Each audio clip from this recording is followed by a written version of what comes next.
होती है तो किसकी होती है? तो तीव्र संवेगा नाम आसन्ना, जो उसके लिए जितना व्याकुल होता है, जितना प्रयत्नशील होता है, जितना अधिक पुरुषार्थ करता है, जितना उसके लिए उसका आयास है, वो तीव्र संवेगा नाम, ज्यादा तीव्रता से, ज्यादा योग्यता से, ज्यादा समय लगाकर करता है, ज्यादा बुद्धि से करता है, तो उसको समाधि की जल्दी प्राप्ति होती है।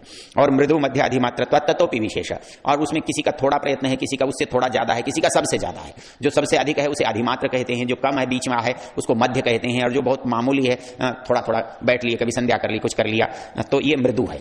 और जो मृदु है उसको देर से समाधि की प्राप्ति होती है, और जो मध्य है उसको थोड़ा जल्दी होती है। जो अधिमात्र बहुत अधिक 24 घंटे उसी में प्रयत्न में लगा है, उसको जल्दी होती है। और कहता है कि उसका एक सबसे सहज जो तरीका है, जिसको मैंने आपको बताया था कि एक शब्द में पूरा योगाभ्यास, वो है ईश्वर प्रणिधान। कहता है कि कुछ किया नहीं किया, वो ईश्वर प्रणिधान यदि आपका सिद्ध है तो समाधि आपकी लगती है। लोग क्या समझते हैं कि शायद सीधे ईश्वर प्रणिधान कर लो। ईश्वर प्रणिधान परिणाम है आपकी सारी प्रक्रियाओं का।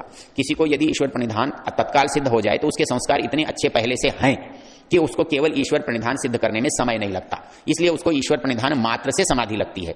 और दूसरे को ईश्वर प्रणिधान तक पहुंचने में ही समय लगेगा, इसलिए उसको पूरी प्रक्रिया से होकर जाना पड़ेगा। तो ईश्वर प्रणिधान मूल चीज है जिससे समाधि लगती है। आप केवल ईश्वर प्रणिधान करोगे, आपका ईश्वर प्रणिधान सिद्ध हो जाएगा तो आपकी समाधि लग जाएगी। आप रोज स्कूल में जाकर प्रतिदिन पढ़कर पाठ याद करके साल भर के बाद परीक्षा देके पास हो जाओ, परीक्षा में पास हो गए, आपकी समाधि पूरी हो गई। आपने थोड़ा पढ़ा लेकिन आप बहुत अच्छे बुद्धिमान हैं, आपकी सफलता हो गई। और कुछ लोग बुद्धिमान हैं, बस उनको कुछ पढ़ने की ज्यादा जरूरत ही नहीं पड़ती, उन्होंने थोड़ा सा देखा, जाकर परीक्षा दी, बहुत अच्छे नंबरों से पास हो गए। तो वैसे ही जो शुरू से चलते हैं वो 8 अंगों से चलते हैं, जो थोड़े बीच से चलते हैं वो क्रिया योग से 3 अंगों से चलते हैं, और जो सबसे पहुंचे हुए लोग होते हैं वो केवल ईश्वर प्रणिधान से चलते हैं। उनके सारे व्यवहार में ईश्वर प्रणिधान मात्र होता है।